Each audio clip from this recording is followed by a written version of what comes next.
eating disorders.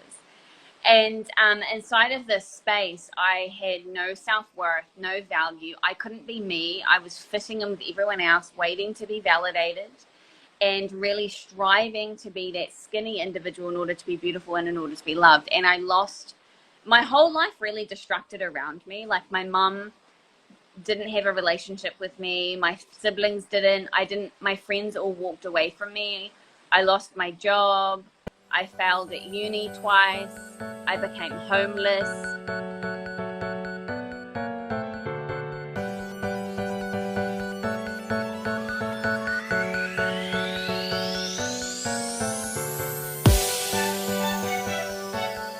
So, welcome to another episode of Conversations with Sharika. My name is Sharika Swaby. I am a mental wellness and spiritual alignment coach. I am a mentor, a published author, and of course, the host of this show. So, today, my guest is a serial traveler and a body authenticity coach. And she's going to tell us all about what that is, all about what body freedom means. And hopefully we hear no more dogs barking and we have a good and lovely chat. Please welcome Stephanie McManus to Conversations with Sharika. Hi, Stephanie. Hello, Sharika. It's so great to be here. Yeah, it's super awesome. I'm looking forward to this. Tell us, what is body freedom? Yes, so 98% of this world does not like their body. And it creates a space where we can't show up authentically.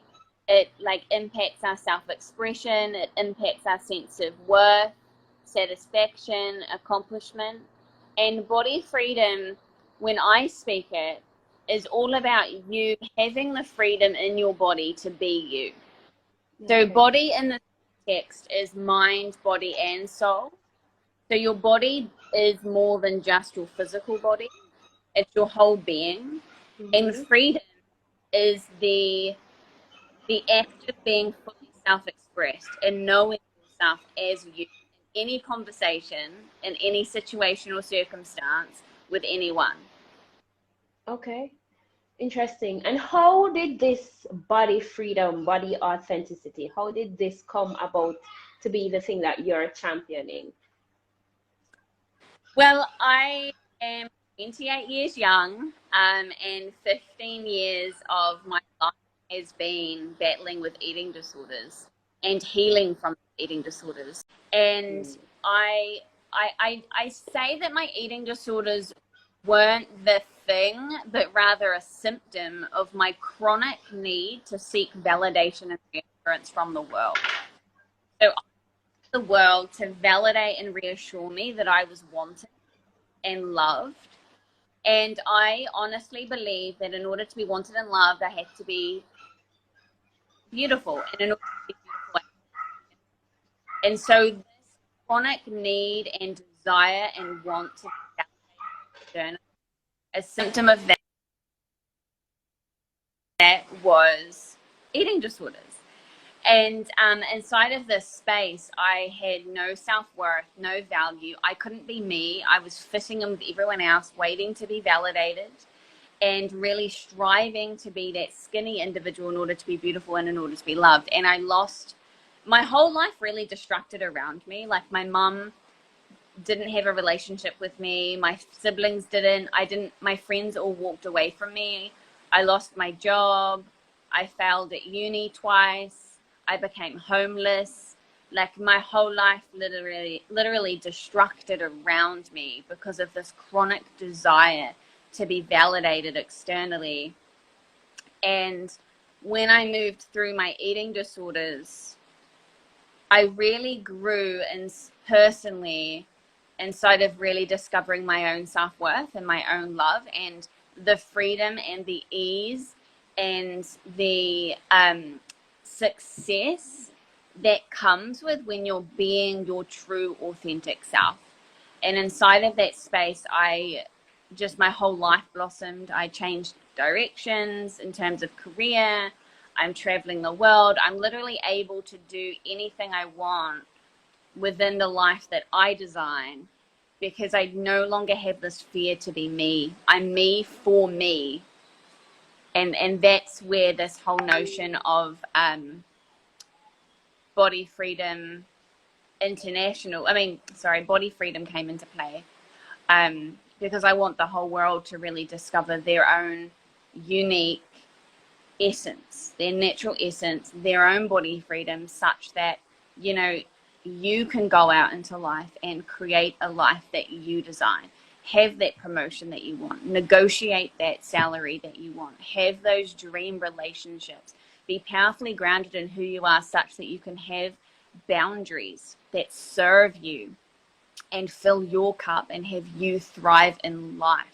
So that's intimate relationships, that's the realm of sex, that's intimacy, that's spouse, that's friendships, that's colleagues, that's even acquaintances, it's family. And it's not until we're grounded in who we are that we get to put those boundaries up, and those relationships become safe, and the world becomes safe, and it becomes our playing ground, such that we can explore and design and create the life that really serves us and has us be alive. I like that. I'm curious though, at what point in your life did this desire to have the perfect body? You were chipping in and out when you were talking about that. So that perfect body, I'm assuming, is the magazine, perfect, slender, nice hips, perfect hips and perfect tummy and all that. That's the body you were aiming for, correct? Yeah, that usual image that you see in the tabloids, in the media, celebrities, we're just so normalized to that image. And I get to emphasize or preface here that we're all a victim of skinny culture. There's not one human on this planet that's not subjected to it. And give you an example of that, I was watching an interview with Kim Kardashian, and she mentioned something about being a stand for removing injustice in this world through law, and really contemplating going to law school or doing something in that realm. And I was like, wow, this woman has influence and she's really using it to make a difference. And then I looked at her body and I was like, wow, like she's got a fake butt, she's got fake boobs, her cheekbones are fake, her lips are fake, she's literally got the perfect hourglass, which is fake. Everything about her body shape is fake. And I noticed that I started resenting her and being like, wow, like she's this public figure and she's literally feeding into the poor body of the world, right? Yeah. But then I took a moment and I was like, hold on a second though. She's a victim to this just as much as we are.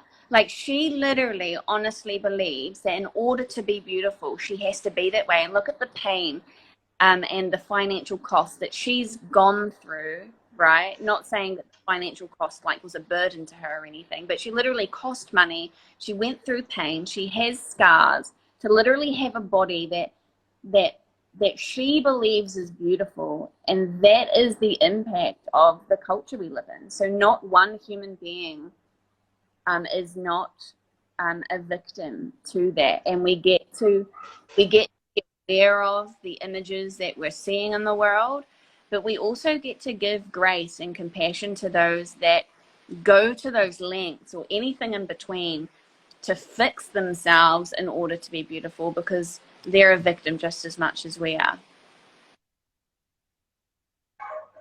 Yeah, I agree with you there in terms of being a victim to the concept of what beauty is, right?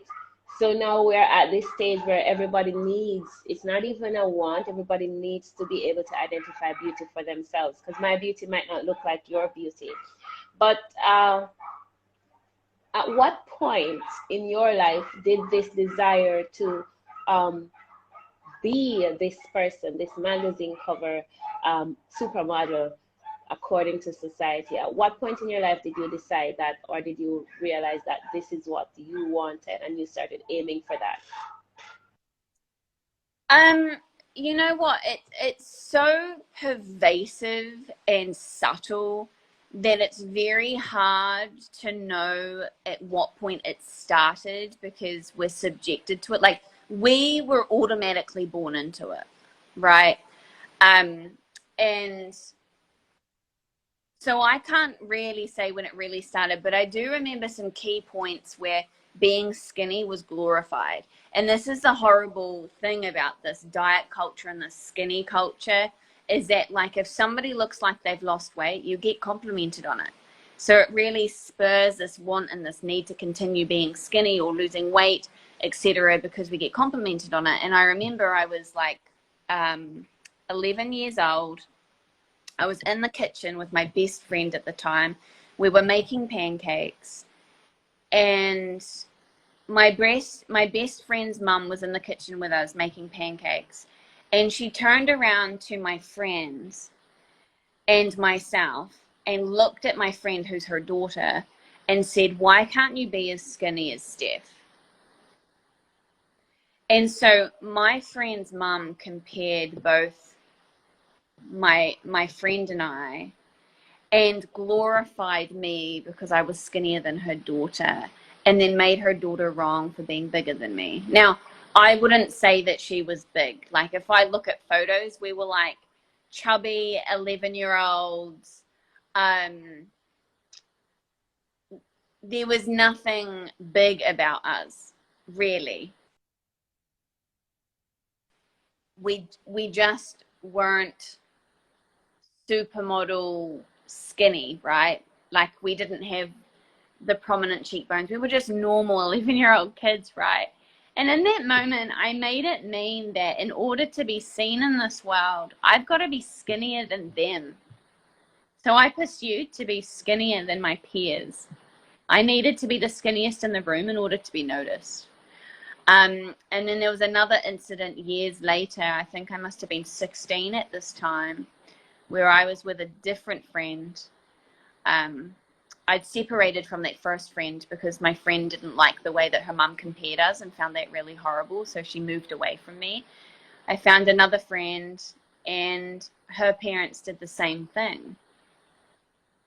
And so we fell out because my friend at the time took that on as hers, and she was like, "Steph, I want to be as skinny as you," and was competing with me. Meanwhile, I was competing with her, and I was celebrating myself for being skinnier than her. And it's just really sad that, you know, really what started this all off was my friend's parents. And that's why a key reason why body freedom is so important to me to have us be out there in the world, especially for individuals that are my age, because I'm 28. My age group is either having their first child, or maybe they're on to their second, but they have young families, and or they're thinking about having children. And the last thing I want is for them, my generation, who was subjected to diet culture and skinny culture in a way that maybe the generation before us wasn't subjected to. I don't want us to pass that on to our children and to the next generation. Like, it's really up to us to create a safe environment around food, a safe environment around who we are in the world, and more so now because we're in a digital world. So the digital world blurs our real image, the reality of who we are, and our imagined image. Like, the digital world allows us to be that person that we're not to be that person we do desire. Images such that it fosters a poor body image, because the more we live into this imagined version, the less confidence we have to be our real selves. And our real selves is the person we live with. It's the person that we walk out of the house in. It's the person when you're doing face-to-face anything. That's the person you have to live with. And so, especially now in this digital world, we as parents, we as role models, leading the next generations, we get a say in how we impact those generations and show them what it is to show up authentically in a digital world, and create space for us to show up as our real self. and feed our worth and feed our value such that there is no room to imagine any other version, because our real self is our perfect version, is the whole, complete, and perfect version of ourselves that has us live our best life. And if we stand there and know that our natural essence is the way to live life to the fullest and the most gloriously, then we get to be that role model for the next generation and have them see for themselves that their natural self is the best way to be online, and not let this digital world be something that impacts our mental health. I like what you said about being or natural self, right? Being able to look at yourself in the mirror and like what you see. It's interesting. What country are you from? New Zealand. Okay. So in when you were growing up, this was a common thing because based on what you said, you moved from one friend to the next, and the accepted norm was for you to be skinny even as a child. And we all know that many kids grow up a little chubbier than when they get in, and when they get into teenagers, they start to, they start to get thinner. But in my culture, I'm from Jamaica, and I had the same issue. Now, when I look back, I don't know if you saw my WhatsApp profile picture. I currently have a childhood picture up there. I was probably about 9 or 10. When I look back at that picture, right, I realized that I wasn't a fat child. I wasn't big or anything, but I was just thicker than everybody else, right? I am naturally thick. So I was thicker than everybody else, but I wasn't necessarily fat. But I was led to believe that I was fat. And because my mom was bigger as well, I was told day in, day out, oh, you're going to be big and fat like your mother and stuff like that. These are things that I would hear over and over again. So it's funny because obviously it's not just in your country, it's happening everywhere. But that affected me in terms of my self-esteem. I always felt like I was out of place, or like I didn't belong, or something was wrong with me, until I started to see myself for who I really was and started to see. And even now, sometimes I have to look in the mirror and tell myself that I am fine just the way I am, because that thought, it stays there. It doesn't go anywhere. When you were growing up and you were competing to be skinny, did it work when you go into rooms? Did it actually get you more attention when you were skinnier? No. So it's like anything in life. If you strive for something like external to ourselves, like in terms of seeking validation, whether it be wealth, success, beauty, whatever, it's never enough. So no matter how skinny I got, my mindset around my relationship with my body stayed the same. So I was my natural weight, which was about, we'll say 50 to 55 kilos. I have to be careful. I don't want to trigger anyone with numbers. When I was just right, I thought I was fat. And then when I lost weight and I should have been hospitalized, that same experience of being fat was the same. And then when I was still anorexic but gaining weight because I was not binging, but I still had an anorexic mindset, when I reached 100 kilos, right, I still had the experience of being fat, and that experience didn't change. It took me having to confront myself with my own image and powerfully choose myself and my image the way that it is for that mindset to shift. So no matter how much weight I lost or how skinny I got, the reaction in the rooms was the same, because who I was being was exactly the same. Like, the more weight I lost, the more insecure I became, and the more I was fighting to be skinny. So my whole life just started destructing until I hit rock bottom, where, as I said at the start, lost my job, was homeless, had no family to support me, My friends didn't want anything to do with me. I failed at uni twice, all of this stuff because I couldn't look after myself at that point. Because I was so suffocated in trying to be the center of attention in rooms or to be noticed that is the only thing I could have put energy on, and it was never giving me what I wanted because I was just so blind to it. And so it's a never-ending cycle. So no, I never got what I wanted. You never got one. At what point, I know you said you hit rock bottom, but at what point in that stage were you able to get back up, and what was that process like?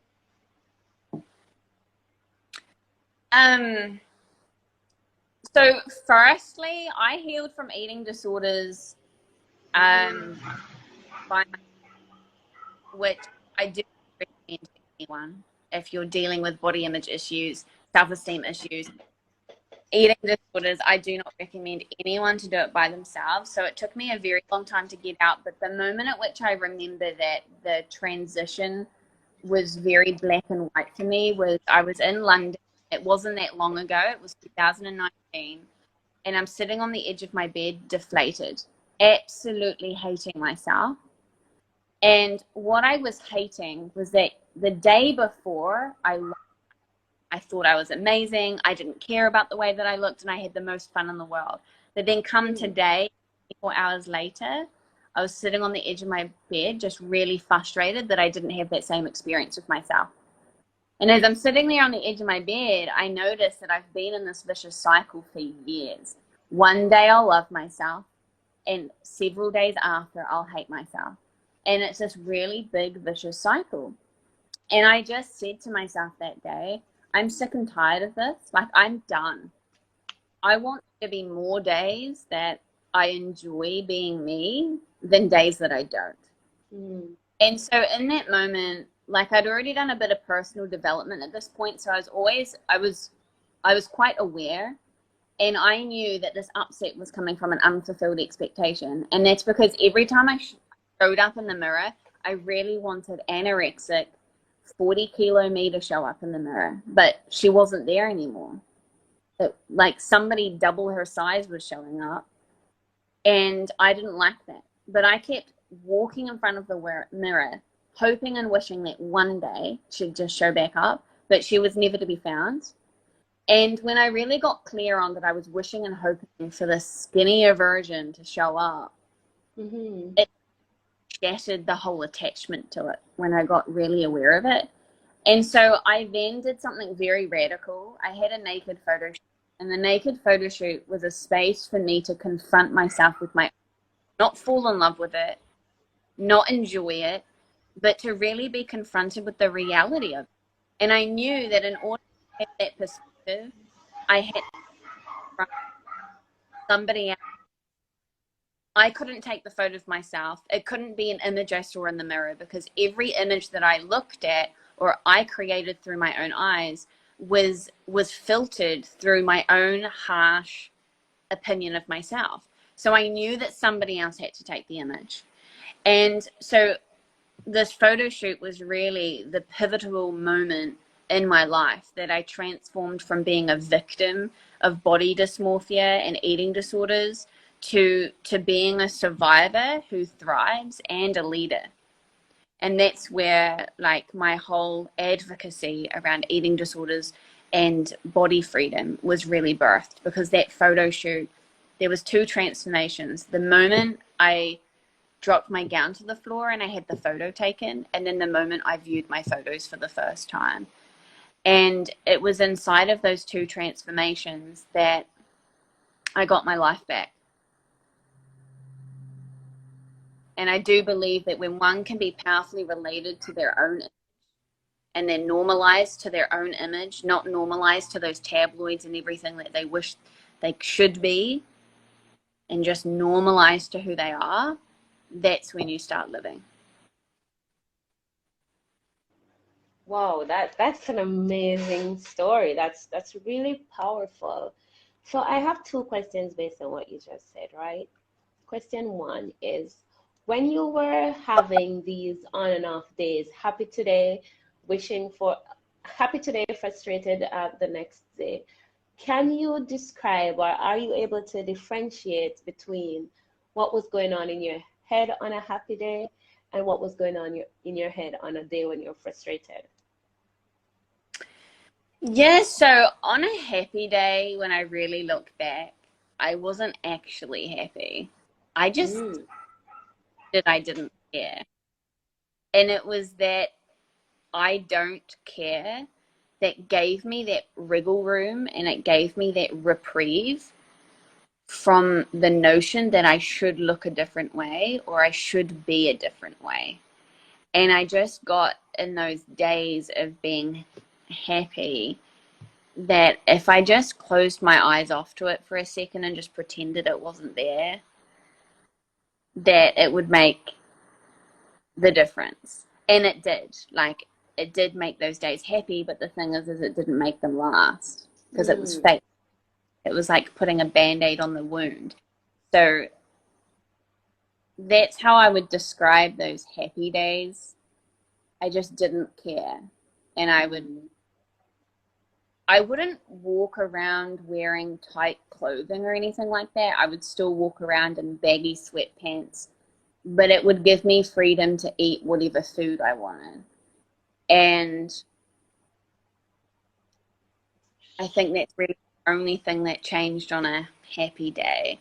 But on a sad day, it was there was a lot of physical symptoms like migraines, um, fog. I was like really foggy, unproductive. Um, what else was it like? I just didn't want to be around people. I isolated myself on those days, complained about myself. I have a best friend, um, and he's absolutely those days, and I would just complain about myself and just be really destructive with the way that I talked about myself. I was never like a self harmer. Well, to be fair, eating disorders is somewhat of a self harm, but I was never like physically destructive with myself. But in terms of my thoughts and what I said about myself, it was really horrible. And they were just really dull days. I never was like the depressed person where I would stay in bed and not do anything, but they were definitely the days where I wouldn't go out. I would avoid going out. I would avoid being with people, just wanted to be by myself. The days were longer, unproductive. They were just like, felt like a sloth, I guess. And just in my head, like really like in my head, not out there in the world, but in my head, strategizing about what can I do tomorrow that will make me lose weight. I'll start again tomorrow. You know, that diet cycle. Um, it was all about waiting till tomorrow was the mindset on those days, which then just left me waiting. My whole life in those days was just waiting. Um, I'm not sure if that was very clear and specific, but that's what shows up. yeah, that answered, you did answer the question wonderfully. So now then the next question is, when you took those naked, when you did that naked photo shoot, um, saw someone message, I'm sure it was a guy, asking if you shouldn't be naked doing this interview. I don't know if you saw me laugh, but I had to laugh. But Uh, anyways, on the day when you took the naked photo shoot, right? And you finally saw the outcome of that, you saw the photos. What at what point did you, now you're looking at them, you're not quite at acceptance level as yet, but at what point did you come to accept that this is me, this is how I look, and I have to deal with it at one way or the other? At what point did that happen? yeah, good question. So when I viewed my photos for the first time, um, it was a really emotional day because I literally was as ugly as I thought I was. And I was like bummed out because I wanted these photos. It was like the last ounce of hope. I wanted these photos to say, Steph, you're not as ugly as you think you are, right? That's what I really wanted the photos to scream at me. But instead, what they said to me was, yeah, you are that ugly. And so I was really bummed out. But then there was something there for me about going back to the photos. Like, I wanted to like convince myself that the photos weren't that bad. So I wanted to keep going back. But the magical thing that happened after I viewed these photos, I think for only like maybe 5 to 7 days, was every day that I viewed the photos, the pixels started bleeding a different experience. And so it went from like being really bummed out and loathing of self and being like with the I am ugly at full stop exclamation point. Like it went from that to like this really awesome peaceful silence and acceptance. And what I got in that transition is that the more we view something, the more it becomes normal. So I then printed the photos off, made sure they were on my wall, and I just made sure that instead of looking in the mirror, I looked at these photos and owned these photos as my own. That's my body, and taught myself to normalize myself to my own image. And it just totally highlights the impact that social media, digital media, tabloids, celebrities have on our psyche, because we're normalized to their image, right? So for every 10 women you see, celebrities or in social media that are fulfilling this perfect hourglass figure, or for every 10 images you see of Kim Kardashian, it's normalizing that that's the normal image, and if you're not that, then you're not normal. So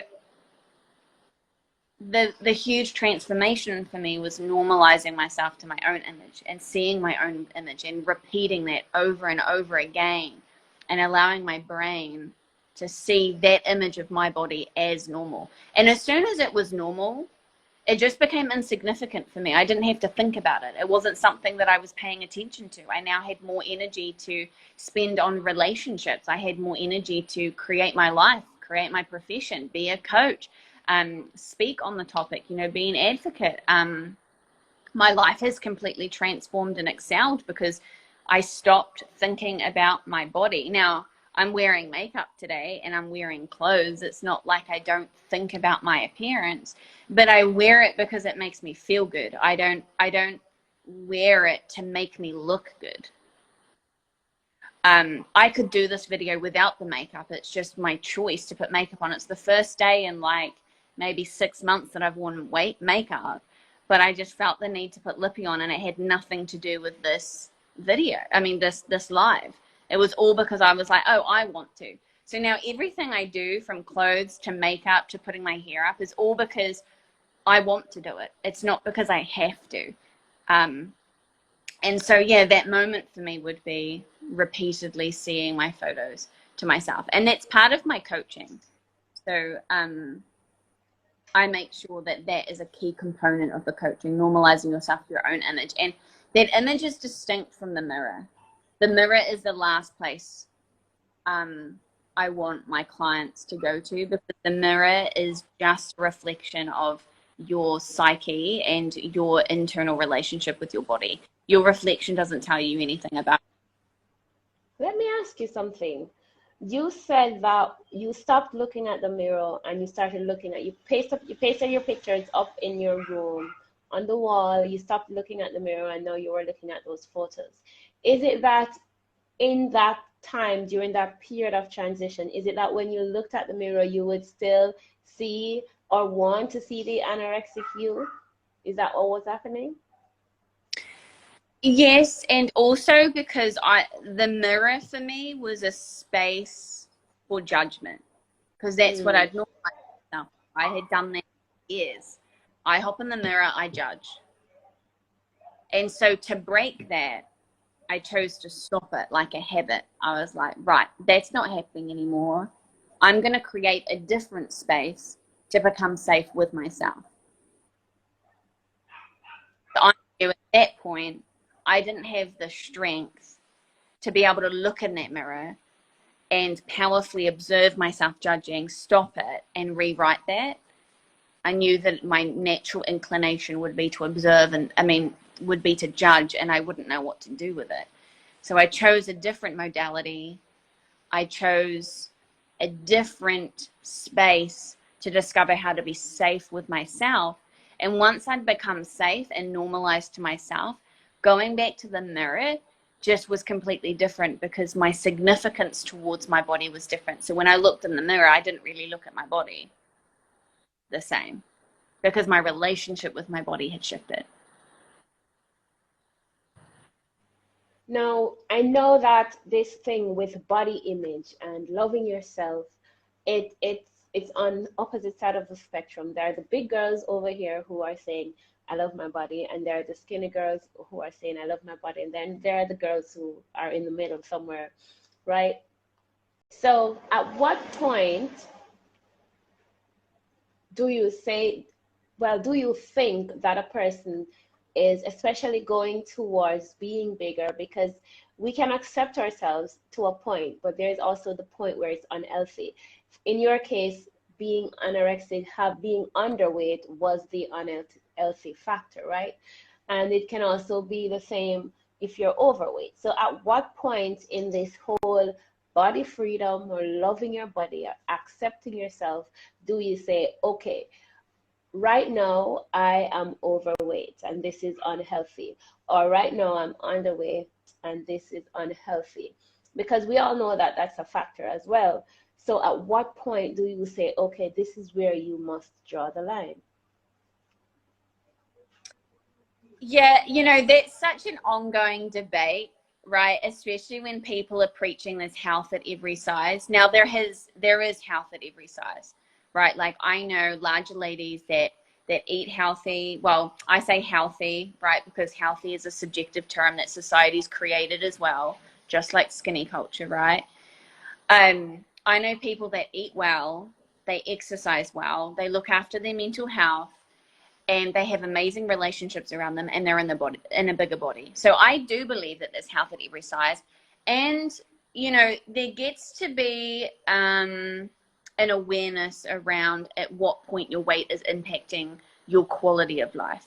Now, I think we all have a choice to live in the body that we're at, right? So if we're in a larger body and it's so large that, I don't know, you can't walk and it's impacting your ability to live any form of life, that individual has a right to choose to live like that or not. Now, again, I get to disclaim that addictions come at a point where you have no control, and that's in play, but I mean in general. But where body freedom comes in is that if you really want to make a radical change with the way that your body looks, especially if you're on the extreme edges of weight, you have to mentally accept where you're at right now to make any change. Because if you don't confront yourself, well, not confront, but if you don't accept where you are right now, just as a whatso, like the grass is green and the sky is blue, if you don't accept that, then the change that you make is going to be a very difficult battle. And it's just like diet culture. Like, diets make you feel guilty for the way that you are. It makes you feel wrong, so you're forced to lose weight, but then it gets tiring and frustrating and hard work, and then you fall off the wagon. But if you come to a place where you can mentally, it starts with your mind, if you can mentally accept where you are right now, accept it for what it is and all that it's not, it gives you the space to create goals that are beyond your body image. So, I talk to mums, and the goal becomes around, I want to be able to roll on the floor with my kids and not be in pain. Or I want to be around when my kids are married. So the goal then becomes so much bigger than losing weight. And it's when we're fixating on the goal being about fixing and changing who we are that it becomes hard and difficult and a vicious cycle.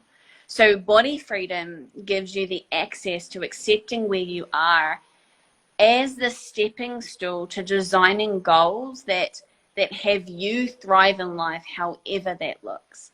And it's up to the individual to decide what's healthy or unhealthy for them as well. And I emphasize that point because I'm in the process now of getting my period back. I lost my period throughout that whole period. Throughout the whole eating disorders. And part of the prescription of getting my period back is that I don't exercise. I haven't exercised for 2 years now. And I've had people say to me, that's really unhealthy. And I'm like, no. Health for me right now is getting my period back.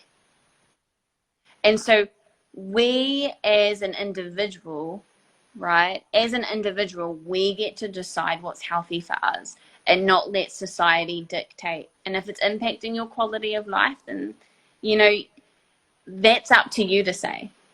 And so that's where body freedom is inside of that conversation. There is no judgment. There is no specific way one must look in order to be healthy. It's all up to what you choose and giving yourself the freedom to be where you are right now and make a difference. And we do that in every area of life. Like we think about our finances. In order to make a change with our finances, we have to be powerfully related to the what so. How much in debt are we? How much is our account overdrawn? How much savings do we have? If we're not powerfully related to the figures of our money, then we can't do anything with it. We end up stressing around. Like I'm sure some of you have gone to a shop and you have no idea how much money is on your card, and you're there the whole time being like, oh, I hope this doesn't decline. I hope this doesn't decline, right? When you could have taken 2 seconds to check your bank account and you would have been like, okay, I've got $50 in my bank account. You walk into the store and you roughly calculate whatever you've got in your hands to be $50, and then you don't have to stress about it. Being powerfully related to the facts gives you the freedom to walk around that store and pick the things that work within your budget. But if you're not powerfully related to it, you walk around that store stressed as hell, hoping that the card won't decline. And it's exactly the same way with your relationship to your body. If you want to walk around stressed, wishing and hoping that it was a different way, go ahead. But if you want to be at ease and make a difference, then get powerfully related to what's so. Awesome. I like that. So you mentioned that one of the things that you had to do to get to the stage where you're at now, from coming from being anorexic and all other kind of relationships that you had with your body, you had to accept your body as it was. At some point in the process, you had to accept your body. What were some of the other things that you needed to do? Well, I know that you had to do some mind work. So what else was necessary for you to be where you're at, to be able to speak about the topic?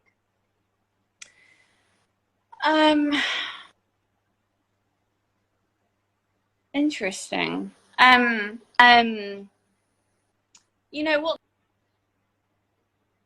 comes up for me is it's really around living and breathing acceptance and talking about it.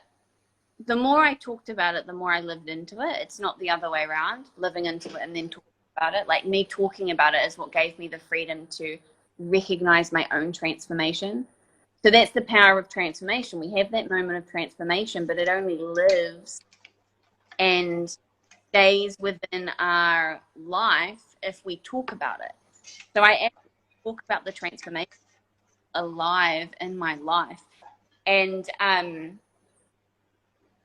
that would probably be the reason why I still talk about it today. I still have days where I'm like, ugh, I don't like my body, but they come with a completely different significance now.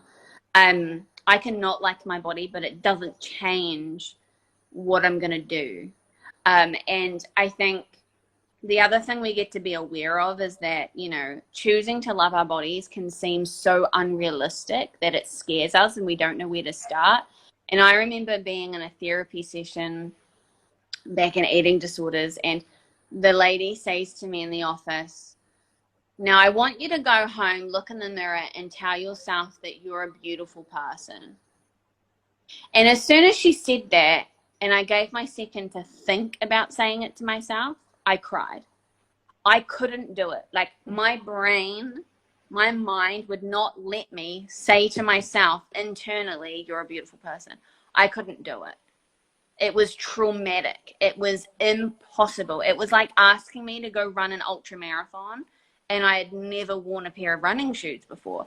It was impossible for me. And after like 45 minutes of like crying and feeling like I was being suffocated with cling film, and I couldn't say it, I couldn't think it, I couldn't anything around the mantra, I am a beautiful person. The therapist then said to me, well, why don't you go home and say that you're an okay person? And that gave me so much relief. The cling film disappeared, and I went home and I was able to say that to me, and that was the stepping stone to say that I'm an okay person. So why I'm sharing that now is that to declare that we love our body can feel just as impossible as when I was about to say I'm a beautiful person. And sometimes all we need is just to know that we're okay. Our body is okay. And the I'm okay is just something that really means a lot to me and my clients. And that there is no expectation that you've got to love yourself. And acceptance and loving yourself are not the same thing. You can accept everything you are and everything you're not and everything in between, and not love yourself. And we get to give up the expectation that we have to love ourselves and rather take on and acknowledge that we're human beings, and we're going to move, sorry, that's my dog. We're going to move from hate to love and everything in between, maybe on a daily basis, maybe a weekly basis, but it's about discovering. Acceptance is about discovering how to be okay with yourself wherever you are on the scale of hate to love. And just know that that is a human phenomena. Everybody deals with body shame. Everybody deals with body hate and body love and everything in between. But it's a matter of how do we deal with that when we're living inside of that experience. Beautiful. I love it. I enjoy talking with you today, Stephanie. And I think the most, even as simple as it is, I think the most significant thing you've said, well, for me today is okay, the word okay. It's okay. Yeah, whether it's your body or it's your face or work or school, it's okay. Because really and truly, if you are alive and breathing in that moment, then it's okay. And a lot of the things that we do that we drive ourselves crazy about is thinking that it's not okay. So it's okay. I think that's a powerful just those two little letters, okay. It's okay. I like that. Now, so many questions and so little time.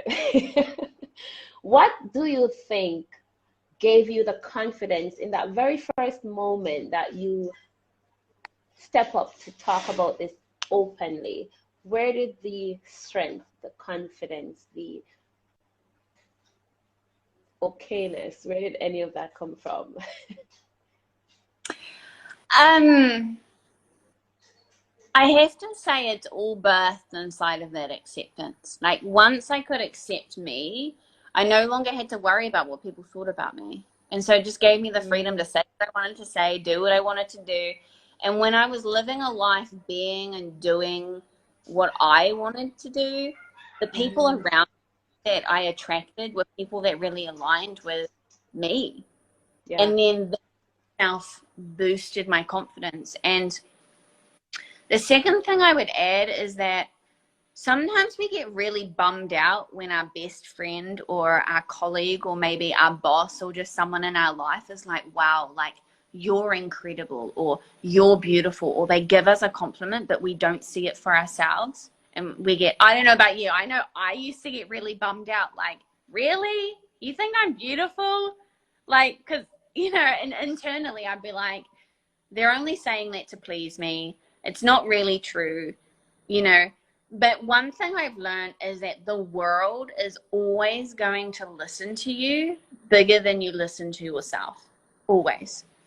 And when we can really harness that as like a powerful tool in our life, it's incredible because you have people in your life complimenting you, listening to you bigger than you listen to yourself.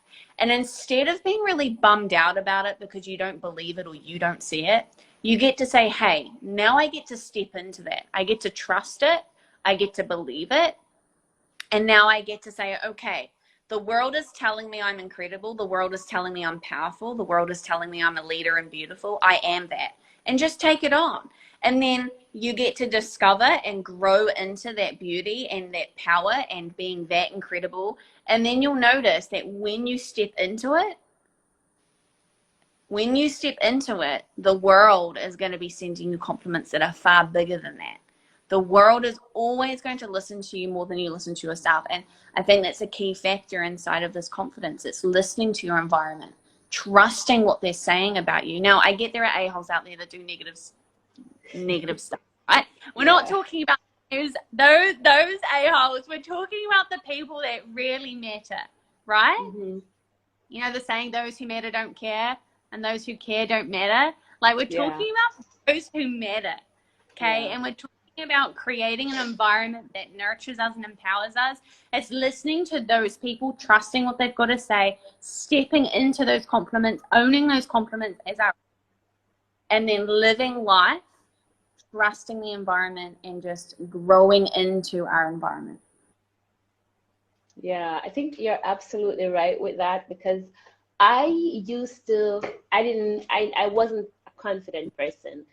Some years ago, I would not do this. I could not do this, right? I hated taking pictures. I just had a few.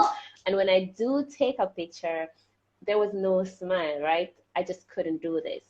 And now that I have done it, I am stepping out here. I'm doing it. I'm speaking. I'm taking pictures. I'm smiling.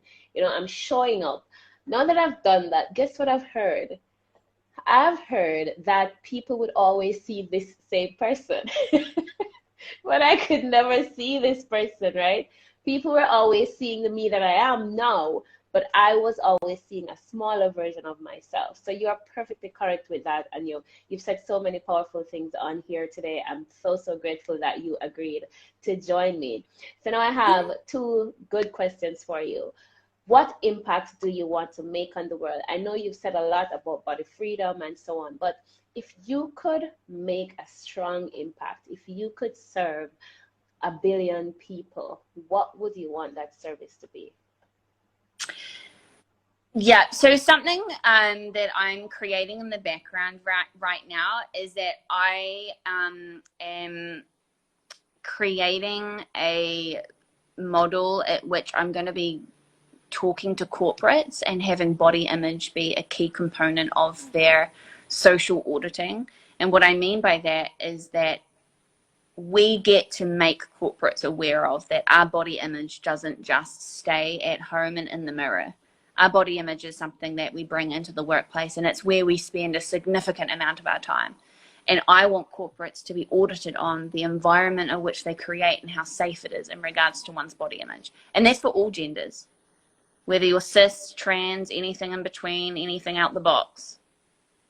I'm committed to creating corporate environments and professional working environments such that people are aware of the environment that they're creating and how it impacts one's body image, and then put systems and structures in place to support a safe body image. So that means when there's a social event, avoiding the white t-shirt parties. Because if you've got a bigger lady, she's going to be anxious as hell the week before or even the month before she has to show up at the social event. And then on the day, she's going to be freaking out so much that she might not even show up. And then you've got the whitewater rafting social events. Not every human being in their body is going to want to attend those types of social events. So that's on the social side, but also corporate. Like, who are you being as a corporate at which your uniforms are able to be body inclusive, gender inclusive, and your literal layout of your workspaces? And as a culture, who are we being as a culture that's supporting anyone in their body image that doesn't give rise to conversation where somebody is judged because of the way that they are and the way that they're not? We're talking about makeup rules and regulations. I remember applying for a job in New Zealand and they wouldn't hire me because I don't wear makeup. It's about being present to those rules and regulations, and being present, having corporates be present to the impact that those rules and regulations have on one's body image. So that's really where my big impact is going right now. I like that. I really, really do like that. I remember when I was younger. Now I see, because people are now taking charge of their lives more, charge of what they look like. They're taking charge of how they feel more. I remember when I was growing up, when you go into a bank, and a bank is always a perfect example for me back in those days for a lot of things. But for one of the things that you would see is when you would step into a bank, every single person on the front line is perfectly polished. You know, their face is perfect, their hair is perfect. The whole thing was just perfect. And it sets such a standard because this is acceptable. If you are not somebody who is gonna look like that, then it doesn't make sense you apply for that job. That's the image that it gets. So I completely get what you're saying there. And so my final question for you, we don't have all day, is how do you've been on such an amazing journey. So you've been on such an amazing journey and you've managed to bounce back. A lot of people in your situations, they end up on medication, or they end up suicidal, or something. They have to be watched and cared for and protected on a daily basis. And you've managed to come back from that. You've managed to stand on your own 2 feet. You've managed to gain the voice to speak about it, right? On a daily basis, because I'm a mindset coach and I used to lack confidence, have no self-esteem and all those things. So I know that there are days when you really I have to kick myself in the butt and say, what are you doing? What are you thinking about? So I'm asking you, how do you manage to show up every day to maintain the mental space that is supportive to the type of lifestyle that you want to create? How do you manage that on a daily basis? It's so interesting because like part of me is like the sensitiveness or the volatileness of the ups and downs is quite far in my past now. But I have to say that communication is probably the thing that keeps me grounded. So even when I'm having a bad day and I'm feeling down, it might not necessarily be about my body. I just mean in general, we all have those days. Maybe we're stressed at work. Maybe something didn't happen. Like right now, maybe even finances for some of you know, because we are in an energy crisis right now. We are in a financial sort of crisis right now, not in the political sense, but maybe in an internal personal sense. Communication is really key. I always make sure I'm in communication when I'm having like a bad day. I'll ring someone. If they don't pick up, I ring somebody else. And I've got like a really awesome network that I can just ring people. And as soon as I just say the what so, and I don't mean the what so as in the facts, but I'm just like, oh my gosh, like I'm just so annoyed because of XYZ, my partner XYZ, or my finances XYZ. Somebody promised me this money and they didn't get it to me. And now I'm like struggling for food and blah, blah, blah, blah, blah. Right. Just the reality of my experience. It removes the significance. It removes the energy. And then as soon as it's out there in the world, it's like I can see it and it's released and it's like, oh, okay. And then I'm not asking the other person to fix anything or change anything or coach me or consult me or provide any advice, but simply just be a listening ear. So my invitation to all of you is that communication is your biggest asset. And in the days at which communicating is the hardest, those are the days where communication means the most. And it's the difference between being fixated and worried and concerned and stressed about something from weeks to days to a matter of minutes to hours. It literally is, it makes that difference. So communication is the factor that keeps me on top of and managing myself and how I show up in the world on a daily basis. I love it. Communicate, and that's a fact. I've proven that one too. I've proven that one too. When I am having doubtful moments and I call him and he'll just telling him it would be like when I tell him, it goes away. The doubt goes away with me uttering the words. So I understand what you're saying perfectly. It makes perfect sense. So I want to thank everybody who joined us here today. I hope you got some value from this conversation. It may not have been, um, it may not have been uh, about your body. I know that there's something was said that might have resonated with something else that you have going on. It doesn't have to be with your body because everything can be interpreted differently. I hope you got some value from this. So Stephanie, before we hop on out of here, if you could say anything to those who are listening now and those who will watch this later, what would that one thing be? Wherever you are on your journey of self-acceptance or discovering your authentic voice, wherever you are, it is the perfect place to be. Don't make it wrong. Don't fix and change it. Don't wish you were somewhere else. Simply be there because the world is reflecting at you what you need right now. And wherever you are on your journey right now is absolutely perfect. And just know that there is a light at the end of the tunnel. There's just probably a few more bends that you can't see right now. I love it.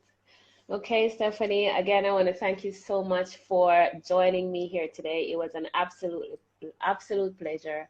I learned a lot. Wish we had more time to talk. Maybe we could talk more in the future. And guys, again, thank you so much for joining us. I hope you learned something. Again, my name is Sharika Swaby. You've been watching Conversations with Sharika, and I'll see you next week. Have a pleasant rest of the day. Bye, everyone.